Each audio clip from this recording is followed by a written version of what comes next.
Hello.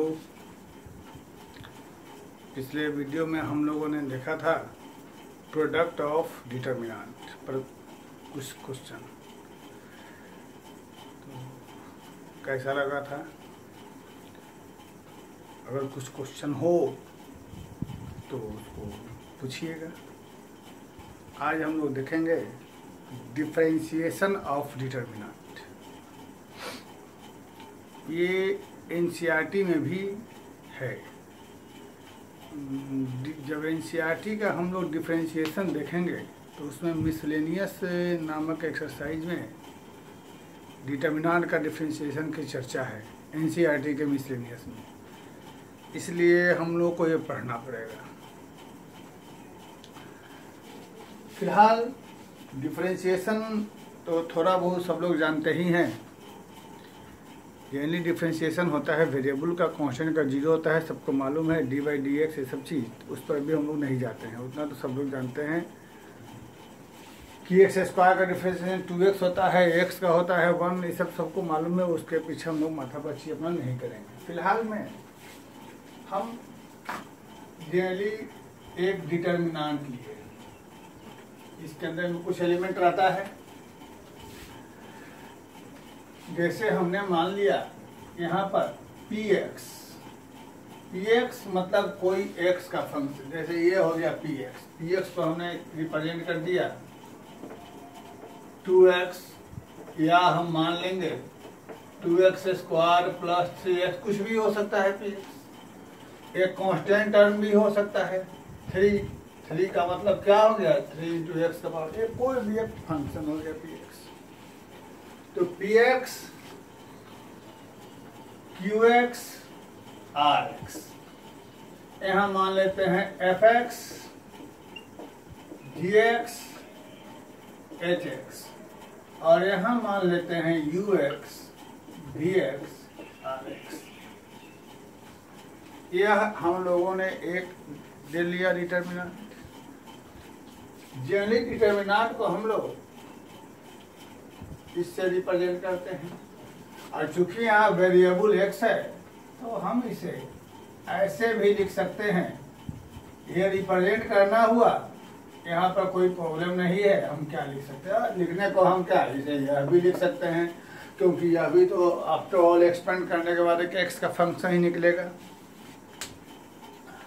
अभी अलग अलग लिया क्योंकि एक ही डिटर्मिनेंट में अलग अलग चीज रहेगा, सबको एक ही चीज से रिप्रेजेंट नहीं कर सकते हैं। जैसे यहाँ कोई फंक्शन रहेगा, यहाँ कोई फंक्शन रहेगा, यहाँ कोई फंक्शन रहेगा, सबको एक चीज से रिप्रेजेंट नहीं कर सकते हैं। इसलिए हमने लिया fx gx rx px qx hx और अलग चीज लिया, उसमें कोई ज़्यादा सोचने की बात नहीं है। अब जब कभी हमें इसे डिफरेंशिएट करना होगा डिटर्मिनेंट को, differentiate with respect to x, ये सभी लोग पढ़े हुए हैं।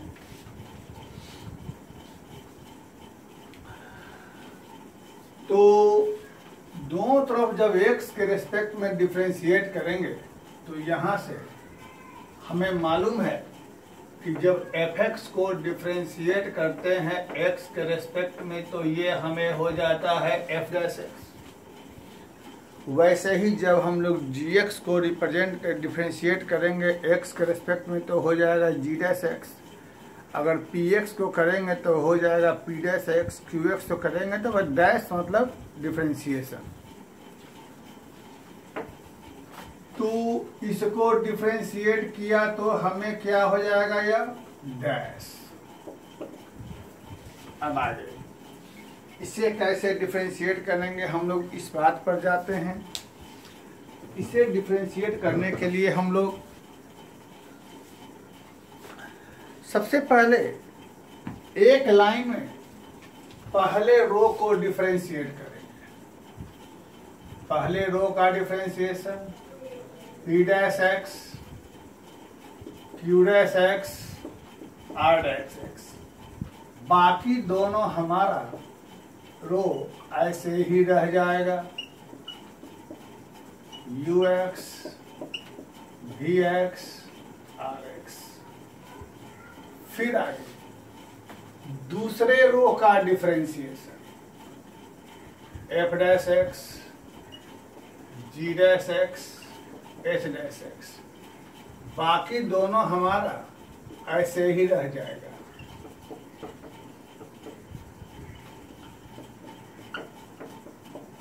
ठीक है, प्लस अगली बार तीसरे रो का डिफरेंशिएशन, यहाँ क्या हो जाएगा, u dash x, v dash x, r dash x, बाकी दोनों लाइन एज इट इज। समझ लीजिए ठीक से, अच्छे तरीके से। जब डिटर्मिनेंट को डिफरेंशिएट करेंगे तो अगर 2 ऑर्डर वाला रहेगा तो 2 बार में होगा, 3 ऑर्डर रहेगा तो 3 बार में रहेगा, 4 ऑर्डर में जितने रो रहेंगे उतने बार में होगा। कैसे करेंगे समझ लीजिए। पहली बार फर्स्ट रो का डिफरेंशिएशन, सेकेंड और third row as it is रह जाएगा। उसके बाद सेकेंड रो का डिफरेंशिएशन, फर्स्ट और थर्ड हमारा एज इट इज रह जाएगा। फिर इसके बाद थर्ड रो का डिफरेंशिएशन, फर्स्ट और सेकेंड हमारा एज इट इज रह जाएगा। क्लियर।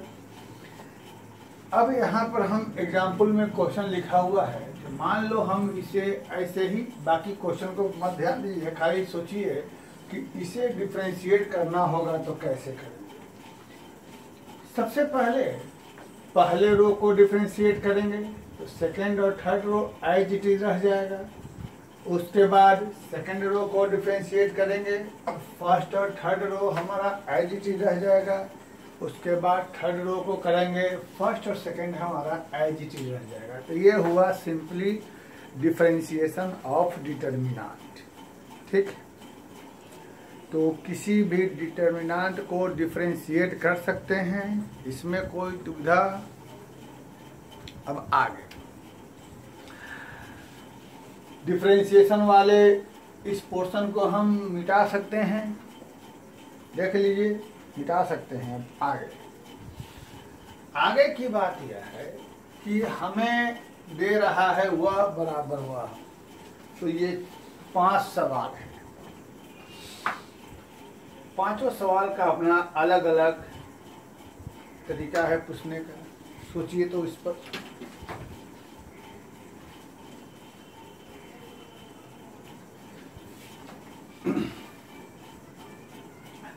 कई बार क्वेश्चन में लिखा रहता है दिस इजकल टू दिस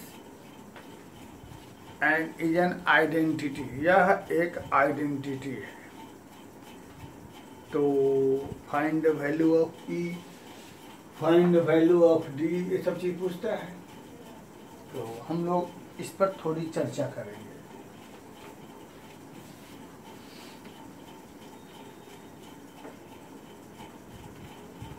जैसे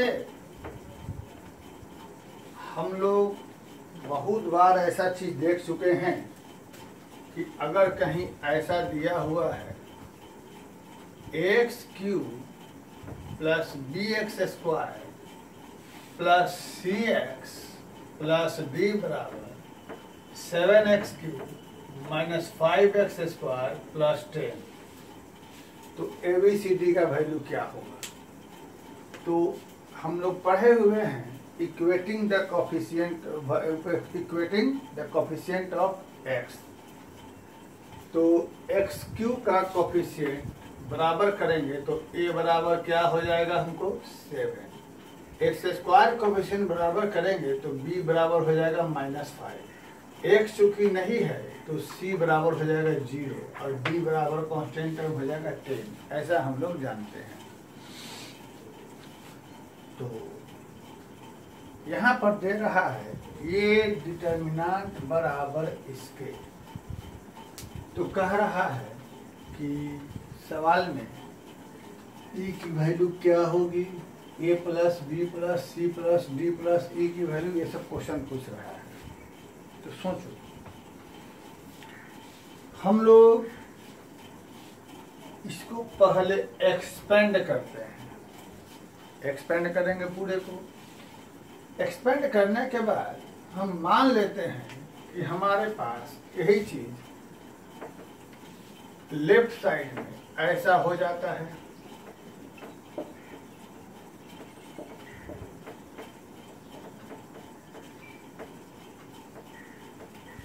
लेफ्ट मानना है ऐसा हो जाता है, और जब इसको एक्सपेंड करने पर ये ऐसा हो जाता है, हकीकत में है कि नहीं मुझे मालूम नहीं, बस माना गया है ऐसा हो जाएगा, और यह बराबर इसके है, तो हम बता सकते हैं E की वैल्यू क्या होगी, हम बता सकते हैं D की वैल्यू क्या होगी, और A की अलग, B की अलग, C D सबका अलग अलग वैल्यू बता सकते हैं।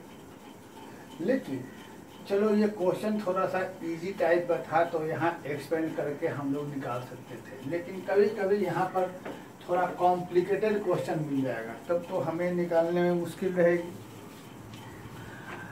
तब क्या करेंगे, आइए हम लोग वन बाय वन समझते हैं।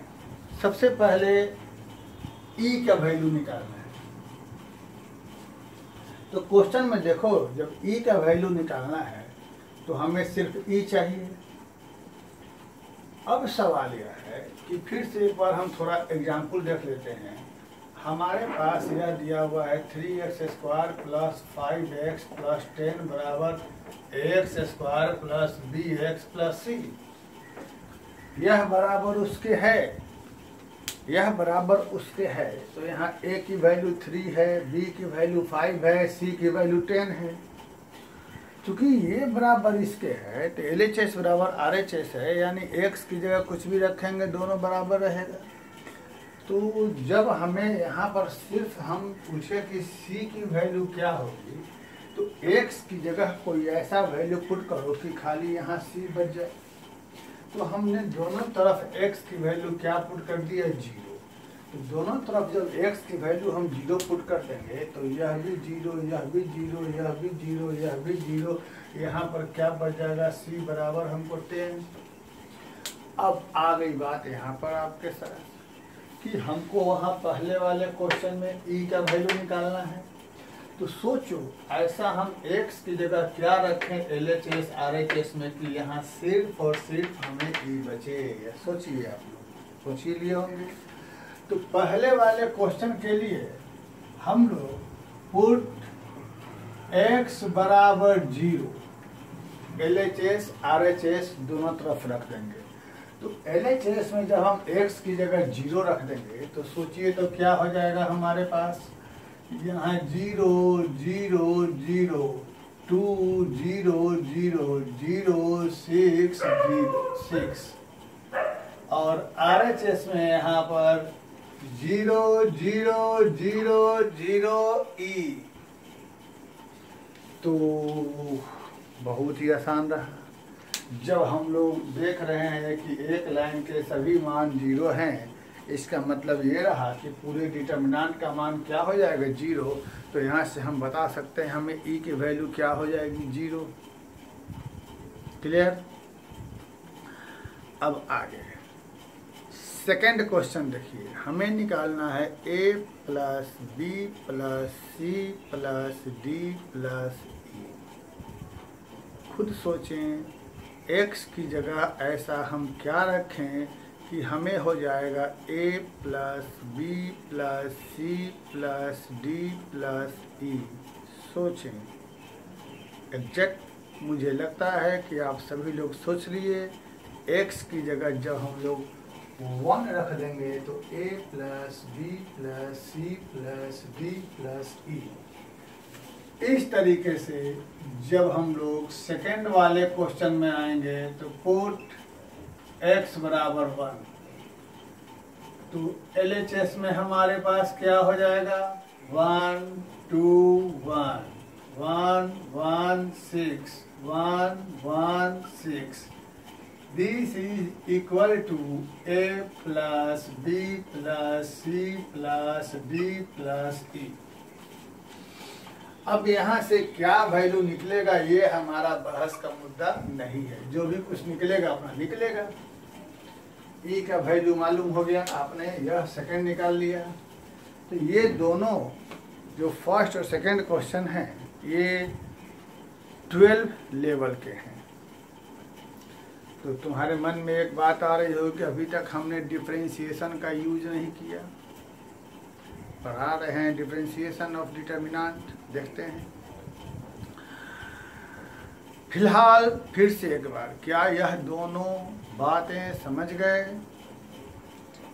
अब आगे थर्ड में हमें डी निकालना है, तो डी कैसे निकलेगा? चलिए देखते हैं।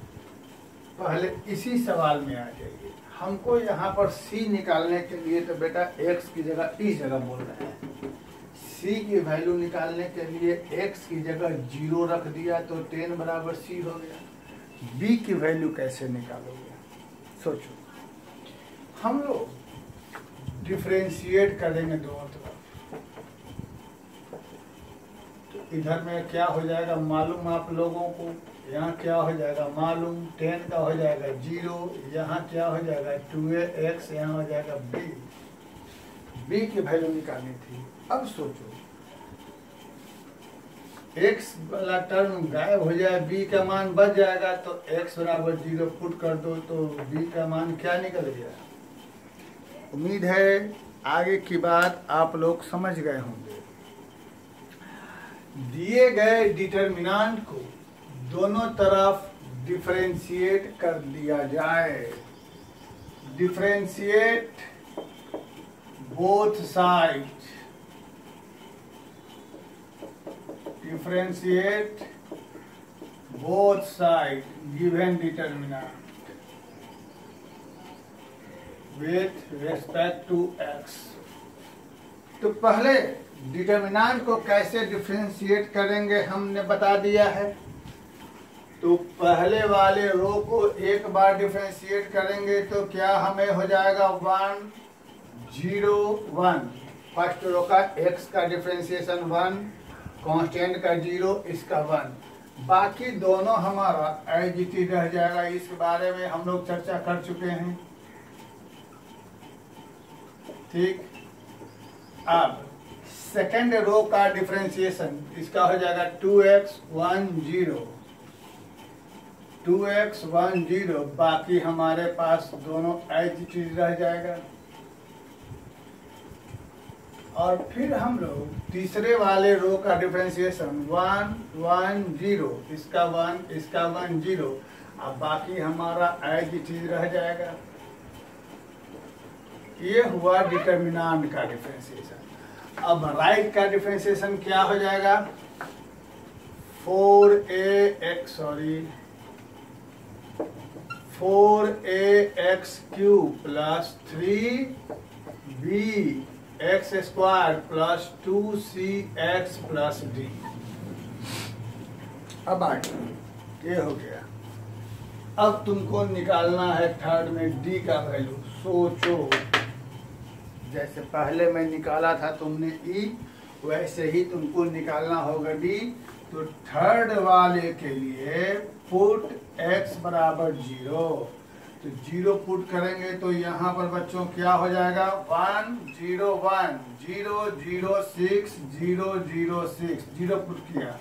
वैसे ही यहाँ हो जाएगा 0 2 0 0 1 0 0 0 6। वैसे ही यहाँ हो जाएगा हमारे पास 0 2 0 0 1 0 0 0 6। और यहाँ हो जाएगा हमें 0 2 0 0 0 6 1 1 0। इधर में क्या हो जाएगा 0 0 0 डी। तो यह डी, ये आपका कंपटीशन के लिए सवाल हो गया थर्ड। डी का वैल्यू निकालने के लिए क्या करेंगे कि गिवन डिटर्मिनेंट को दोनों तरफ डिफरेंशिएट करेंगे, जिससे हमारा ई गायब हो जाएगा और सिर्फ डी बच जाएगा। और डी निकालने के लिए एक्स की जगह 0 पुट कर देंगे, हमारा डी निकल जाएगा। Very good. अब आइए, कहने की जरूरत नहीं, आप लोग समझ चुके होंगे 4 निकालने के लिए क्या करेंगे। जैसे यहाँ पर हमें निकालना था a plus b plus c plus d plus c, तो हमने x की जगह रख दिया था 1। अब हमें सोचो कि यहाँ पर से ये निकालना है, सोच लिया जाए। x की जगह क्या रख देंगे हम लोग 1, तो इधर सब जगह 1 रख दिया जाए तो क्या हो जाएगा 1 0 1 1 1 6 1 1 6। ठीक है। सेकंड में क्या हो जाएगा हमको 1 2 1 2 1 0 1 1 6। फिर इधर में क्या हो जाएगा 1 2 1 1 1 6 1 1 0। और इधर में क्या हो जाएगा 4a plus 3b plus 2c plus d। Exactly देख लेंगे, कहीं कुछ मिस्टेक हुआ होगा तो उसमें कोई प्रॉब्लम नहीं है, आप लोग खुद कर सकते हैं। 1 0 1 1 1 6 1 1 6 1 2 1 2 1 6 1 1 6 2 1 0। ध्यान है 1 2 1 2 1 0 1 1 6 1 2 1 1 1 6 1 1 0। ठीक है। अब हमारा पहला वाला हो गया, दूसरा हो गया, तीसरा हो गया, ये वाला, इसका क्या होगा सॉल्यूशन सोचिए। फिर नया क्वेश्चन हम लिखते हैं।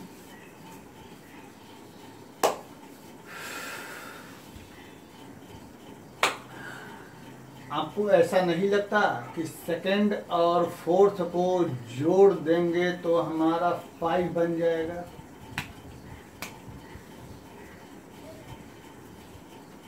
सेकंड और फोर्थ को ऐड कर देंगे तो हमारा 5 बन जाएगा। यानी 5 बनाने के लिए हमें पहले सेकंड का आंसर निकालना पड़ेगा, फिर फोर्थ का निकालना पड़ेगा, फिर दोनों को ऐड करना पड़ेगा, तब 5 बनेगा। क्लियर? तो फर्स्ट और सेकंड हमारा 12 बोर्ड के लिए है, थर्ड और फोर्थ हमारा मेन के लिए है, और फिफ्थ नंबर हमारा एडवांस के लिए। अब एक नए क्वेश्चन पे चलते हैं। ये तो आप लोग जानते हैं कि इसका वैल्यू 0 हो जाएगा, 2 लाइन सेम है, इसका वैल्यू 0 हो जाएगा, एक लाइन में सारा 0 है, बाकी यहाँ निकालना पड़ेगा। कहीं कुछ थोड़ा क्वेश्चन मिस्टेक होगा अपना देख लेंगे। चलिए अब आगे चलते हैं। एक और बहुत ही ब्यूटीफुल क्वेश्चन पर आते हैं।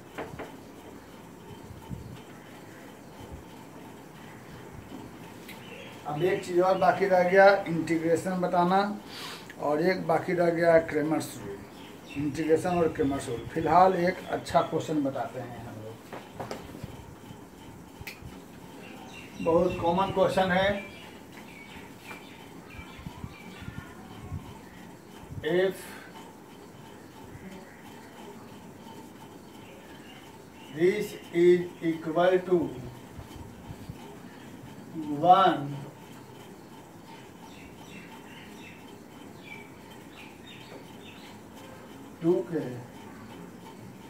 2k minus 1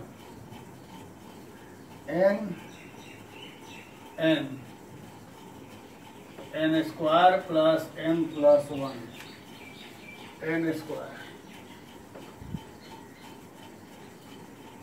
square plus n,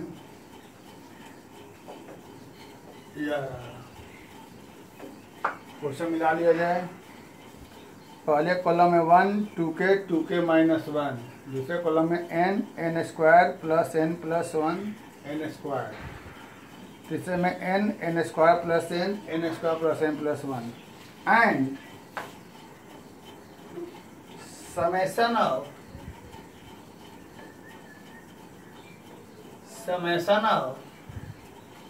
determinant k is equal to 1 to n equal to 56, find k। देखिए सबसे पहले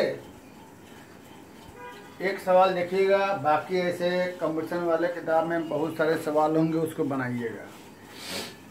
सबसे पहले हम लोग जिस रूप में प्रॉपर्टी पढ़े थे उस रूप में क्वेश्चन को ढालते हैं। ऐसे ये भी सही है, हम लोग इसको रो और कॉलम को इंटरचेंज कर दें तो हमें कोई फर्क नहीं पड़ेगा। तो फर्स्ट रो को बना दिया जाए फर्स्ट कॉलम, सेकंड रो को बना दिया जाए सेकंड कॉलम,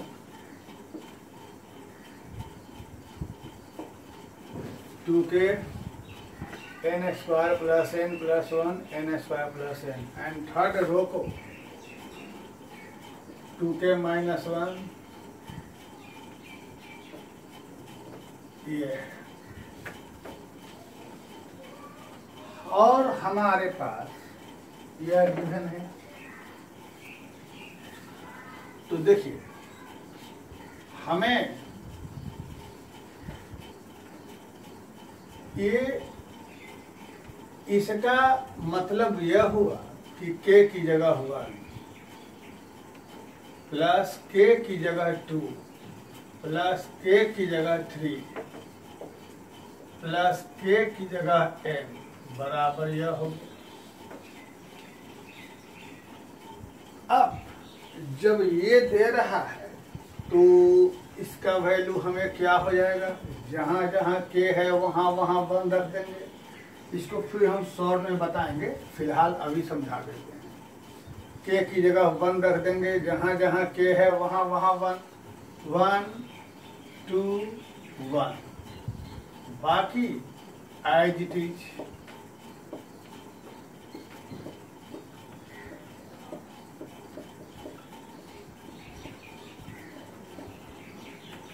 ठीक है। अब k की जगह 2, जहाँ जहाँ k है वहाँ वहाँ 2 रख देंगे। 4 यहाँ क्या हो जाएगा 3, k की जगह 2 क्या बच जाएगा n स्क्वायर प्लस n। ठीक है। अब बेटा 3, जहाँ जहाँ k है वहाँ वहाँ 3 रख दिया जाए तो क्या हो जाएगा 1, यहाँ पर क्या हो जाएगा 6, यहाँ क्या हो जाएगा 3 6 घटावे 5, यहाँ हो गया n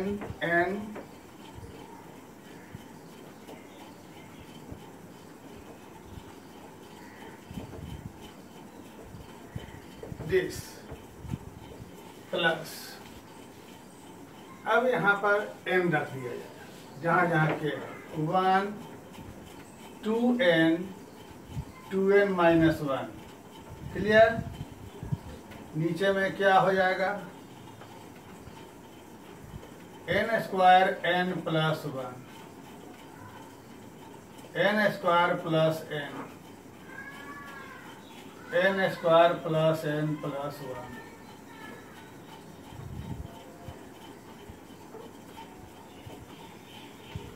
and this is equal to 56। चलिए फिर से देख लिया जाए, उसके बाद हम लोग आगे बढ़ेंगे। सबसे पहले ये क्वेश्चन है, ये दे रहा है, यह बराबर दे रहा है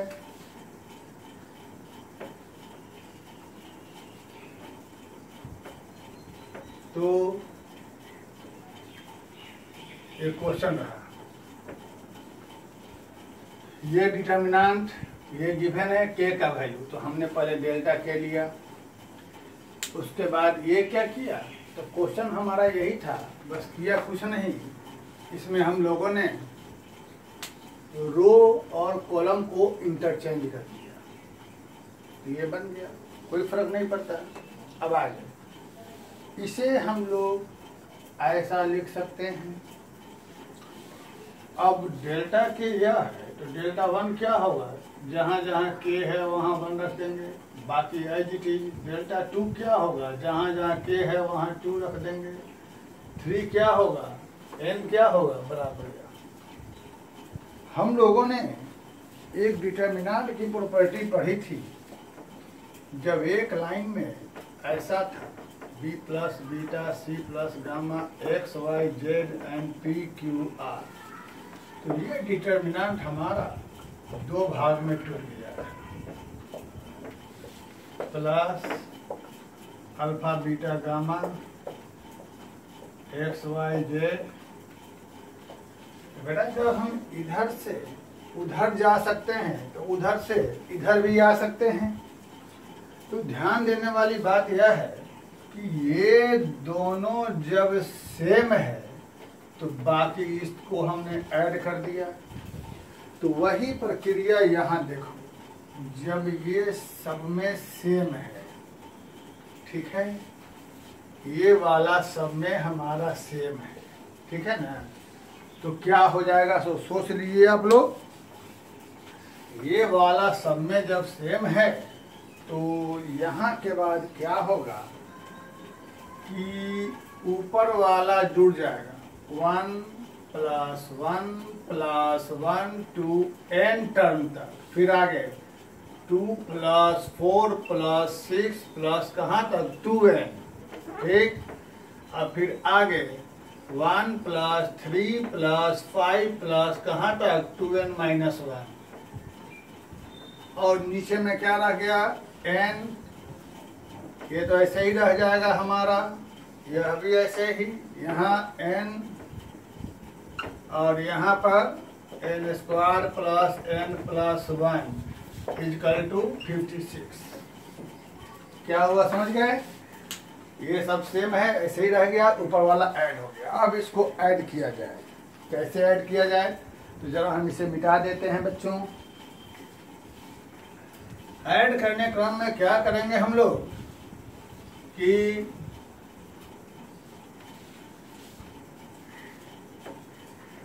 1 1 1 तक तो हमारा हो जाएगा समेशन इसका n, और ये जो है जब हम लोग यहाँ से 2 कॉमन निकालेंगे तो हमारे पास क्या बन जाएगा, यह AP, 1 से लेकर n तक का सम क्या होता है n × में n + 1/2, और यह इसका सम क्या जोड़ लेंगे, number of term n/2, AP का सम फर्स्ट जोड़ लास्ट टर्म, तो ये कट गया, 2 2 कट के n², यहाँ क्या हो गया हमारा n², और बाकी हम लोग एज इट इज उतार देंगे।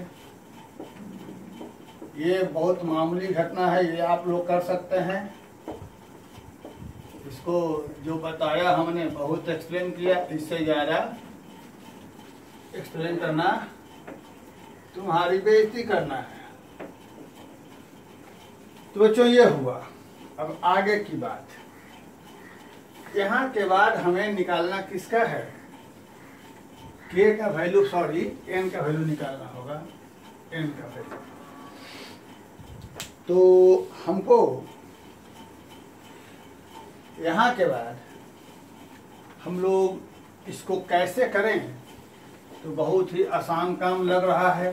कैसे, n n n, यहाँ ब्रैकेट तोड़ दे, n² + n। अब ज़्यादा मज़ा आएगा, कुछ ज़्यादा ही मज़ा आ जाएगा, ठीक है, = 56। चलिए बच्चों, वेरी गुड। रो 1 घटाओ रो 2, या रो 2 घटाओ रो 3, या जो मन सो करो, कोई प्रॉब्लम नहीं, बहुत ही मज़ेदार घटना है।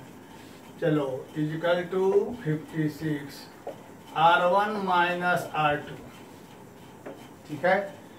R1 में से R2 घटाएंगे तो यहाँ पर 0 हो जाएगा, यहाँ हो जाएगा -1, यहाँ हो जाएगा 0, और थोड़ा और कर दें, हल्का रहेगा, क्या चीज कर दें, R2 -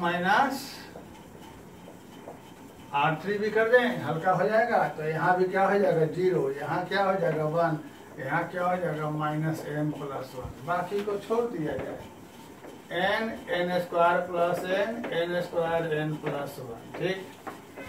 अब बाबू इसे एक्सपेंड करो, ये हमारा 56 चला आ रहा है, एक्सपेंडिंग अलोंग फर्स्ट कॉलम करते हैं, n गुना में क्या बचेगा, -1 0 1 -n + 1 = 56। तो n यहाँ से हो जाएगा क्या चीज, n + 1 = 56। तो यहाँ से हम लोग इसको वेरी गुड n का मान इजीली निकाल सकते हैं, n² + n - 56, 7 8 56, है ना, यानी क्या रहेगा n का वैल्यू,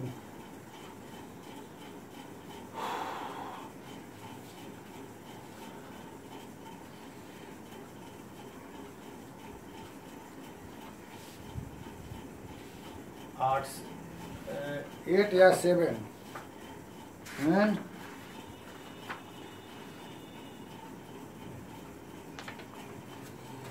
-7, -8 और रहेगा +7, तो माइनस में तो n का वैल्यू होगा नहीं, +7। तो ये सवाल रहा। ऐसे बहुत क्वेश्चन मिलेंगे, इसको बनाएंगे, फिर हम लोग आगे कुछ और बताएंगे। ठीक, और बनाइए, सारा डिटेल बनाइए क्रैमर्स रूल को छोड़कर, बाकी हम आगे